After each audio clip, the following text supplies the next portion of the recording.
कुत्ते का जन्म क्यों मिलता है। सज्जनों, स्वागत है आप सभी लोगों का हमारे चैनल। और आज का विषय है कि एक कुत्ते ने क्यों लगाई भगवान श्री राम के दरबार में न्याय की गुहार।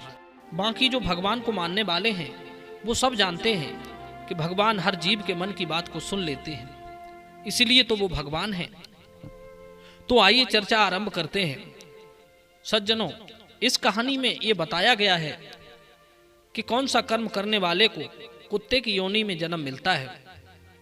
एक समय भगवान श्री राम अपने दरबार में बैठे हुए थे, तभी उन्होंने एक कुत्ते के रोने की आवाज सुनी। जब इस तरह उनके द्वार पर कुत्ते को रोते हुए 3 दिन हो गए, तब राम जी ने देखा कि यह श्वान लगातार तीसरे दिन भी मेरे द्वार पर पड़ा रो रहा है।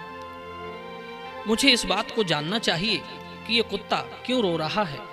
यही सोचकर प्रभु राम ने उस कुत्ते को दरबार में बुलाने के लिए अपने कुछ दूतों को भेजा, परंतु उस कुत्ते ने दूतों को स्पष्ट शब्दों में कहा कि हे महानुभाव, मुझे पाप योनि में जन्म मिला है, इसलिए मैं दरबार में नहीं जा सकता।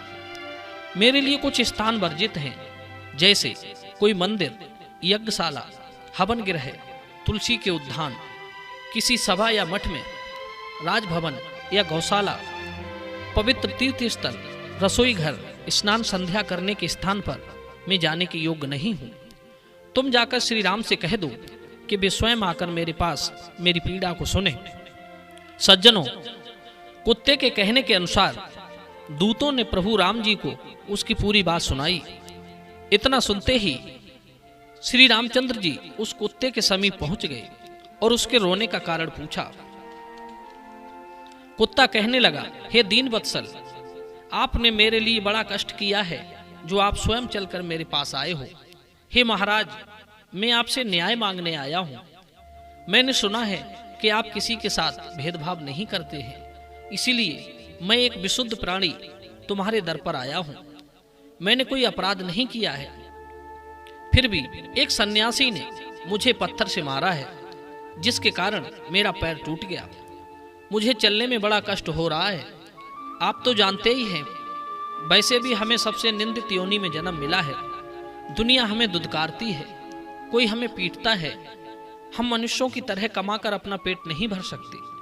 हमें तो कोई अपनी झूठन डाल देता है, हम तो उसी को खाकर अपना गुजारा कर लेते हैं। कुछ निर्दयी लोग हमें खाने को नहीं देते। अब हम जाएं तो कहां जाएं? ऊपर से हमारा पैर तोड़ दिया, अब तो हम कहीं चल फिर भी नहीं सकते। इसी बात से दुखी होकर मैं आपकी शरण में आया हूं।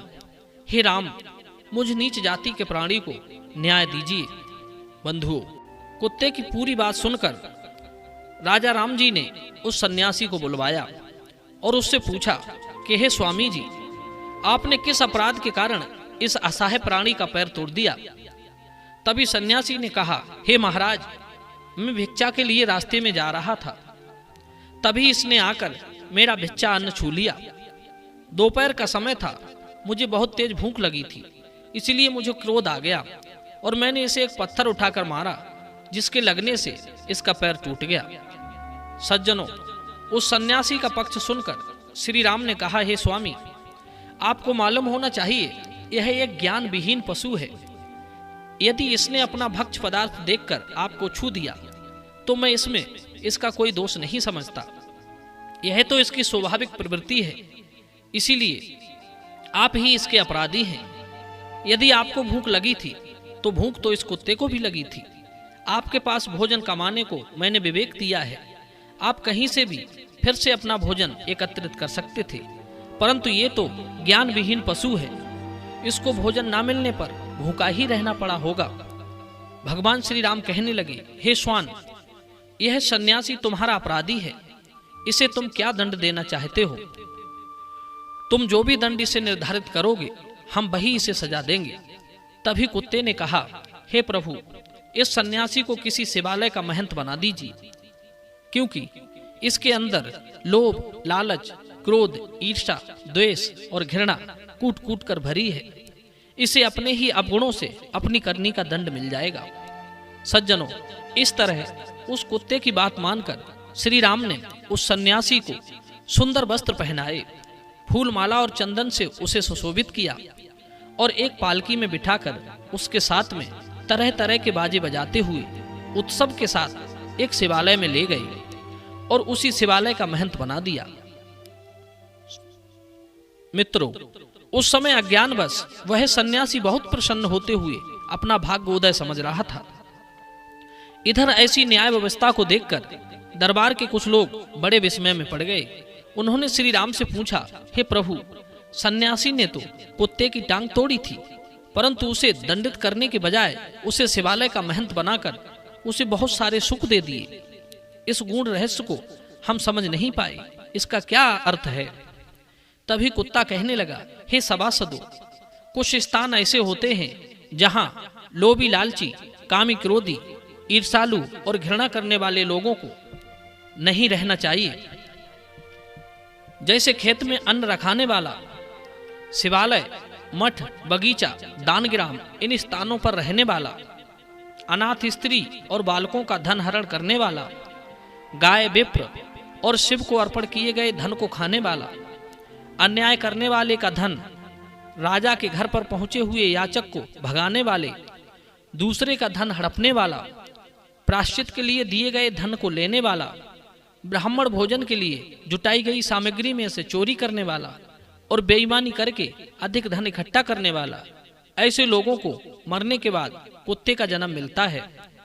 कुत्ता कहने लगा, हे सभासदों, मैं भी अपने पूर्व जन्म में एक मठ का महंत था। लोभी लालची स्वभाव के चलते मैंने मठ पर आए हुए धन को धर्म कर्म में ना लगाकर स्वयं उसका उपभोग किया, इसीलिए मैंने कुत्ते की योनि पाई है। सज्जनों, इसका अर्थ ये बिल्कुल नहीं है कि हर एक शिवालय के महंत को कुत्ते की योनि में जन्म लेना पड़ता है। जो महंत ईमानदारी से मठ की सेवा करते हैं और उस पर आए हुए धन को असहाय लोगों में, दीन दुखियों में, यज्ञ कर्मों में, पूजा पाठ में लगाते हैं, ऐसे महंत भगवान के धाम में जाकर उनके सेवक बन जाते हैं। कर्म की गति बड़ी विचित्र है। कुत्ते के द्वारा बनाए गए महंत ने अपने स्वभाव के चलते सारे जीवन जो पाप कर्म किए, उन पापों के कारण उसको अगला जन्म कुत्ते का मिला। सज्जनों, कहां वो कुत्ता होकर भी मुक्त हो गया और कहां वो सन्यासी होकर भी कुत्ता हो गया। दोस्तों, ये वीडियो आपको पसंद आया हो तो आप कमेंट बॉक्स में जय श्री राम लिख सकते हैं। आप सभी दर्शकों का बहुत बहुत धन्यवाद।